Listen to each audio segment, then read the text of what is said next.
혹시 정말 위대하다고 생각했던 파트너십이 한순간에 무너지는 걸 본 적 있으신가요? 오늘은 광동교회의 새벽기도 말씀을 바탕으로 역사상 가장 위대한 동역자였던 바울과 바나바의 가슴 아픈 이별 이야기를 한번 깊이 들여다보려고 합니다. 이게 단순히 옛날 이야기가 아니라요. 지금 우리의 관계를 비춰보는 아주 중요한 거울이 될 수 있을 겁니다. 성경은 이 둘의 마지막을 정말 충격적일 만큼 건조하게 딱 한 문장으로 기록하고 있어요. 심히 다투어 피차 갈라섰다. 여러분, 이게 그냥 의견이 좀 달랐다 이 수준이 아니에요. 정말 격렬하게 감정적으로 부딪혔고 그 결과는 완전한 결별이었습니다. 아니, 이들의 파트너십이 가벼운 관계가 아니었거든요. 무려 17년입니다, 17년. 그 긴 세월 동안 하나의 목표를 향해서 모든 걸 함께했던 사람들이었어요. 그런데 그 모든 게 단 한 번의 싸움으로 완전히 그냥 끝나버린 거죠. 정말 도대체 무엇이 이 완벽해 보였던 팀을 이렇게 산산조각 낸 걸까요? 자, 이 극적인 분열의 한가운데에 한 사람이 등장합니다. 갈등의 표면적인 원인이 된 인물, 바로 마가 요한이죠.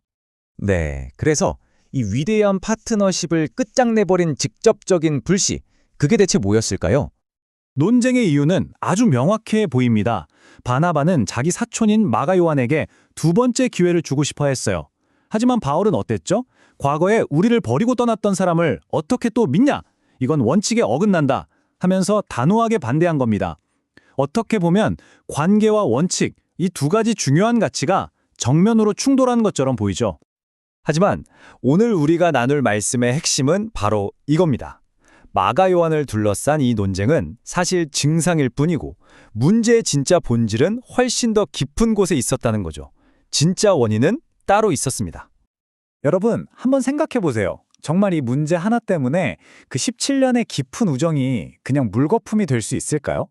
뭔가 우리가 놓치고 있는 중요한 무언가가 있었던 건 아닐까요? 이 사건의 본질을 꿰뚫어 볼 수 있는 결정적인 단서가 바로 이 숫자입니다. 2개월 이상. 이게 뭐냐면요. 그 폭발적인 다툼이 있기 바로 직전에 바울과 바나바 그리고 문제의 마가, 이 세 사람이 무려 2달이 넘는 시간을 함께 보냈다는 겁니다. 이게 정말 놀라운 사실인데요. 이들은 예루살렘에서 한 달 넘게 거의 매일 얼굴 보며 지냈고요. 심지어 520km나 되는 그 먼 거리를 함께 여행했어요. 과거 마가의 잘못에 대해 이야기하고 오해를 풀고 또 서로의 마음을 확인할 수 있는 시간이 정말 충분하고도 남았다는 거죠. 하지만 그들은 그 긴 시간 동안 침묵했습니다. 그래서 핵심은 바로 이겁니다. 이들의 갈등은 어느 날 갑자기 펑 하고 터진 게 아니었어요. 충분히 해결할 수 있었던 과거의 문제를 그냥 외면하고 덮어둔 채 방치한 결과 골물대로 골마버린 상처가 결국 터져나온 거였습니다. 우리는 이걸 골마가는 불만이라고 부를 수 있을 거예요. 제때 치료하지 않은 작은 상처가 속으로 골마 들어가서 결국 관계 전체를 무너뜨리는 것과 똑같죠. 그 침묵의 시간 동안 서운함, 원망, 불신 같은 것들이 마치 독처럼 조용히 퍼져나갔던 겁니다. 그렇다면 이 오래된 이야기가 지금을 사는 우리에게 던지는 메시지는 뭘까요? 이제 이건 더 이상 바울과 바나바만의 이야기가 아닙니다. 어쩌면 바로 제 얘기고 또 여러분의 이야기일 수 있습니다. 관계가 무너지는 과정은요, 놀랍도록 비슷한 패턴을 따릅니다. 모든 건 아주 작은 문제나 서운함에서 시작돼요. 근데 우리는 보통 에이, 이 정도 가지고 뭘? 하면서 그냥 넘어가죠. 그게 바로 2단계, 해결할 기회를 놓치는 겁니다. 그럼 3단계, 침묵 속에서 원망과 오해가 눈덩이처럼 불어나요. 그리고 마지막 4단계, 전혀 상관없어 보이는 어떤 사건이 딱 터졌을 때 그동안 쌓였던 모든 게 한꺼번에 폭발해버리는 거죠.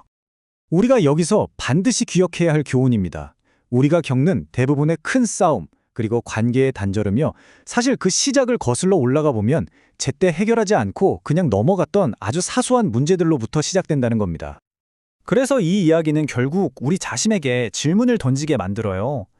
당신에게 주어진 화해와 소통의 기회들을 지금 어떻게 사용하고 있나요? 혹시 나중에, 다음에 하면서 문제를 덮어두고 있지는 않습니까? 바울과 바나바의 이 안타까운 실수가 오늘 우리에게는 정말 귀한 교훈이 되기를 바랍니다.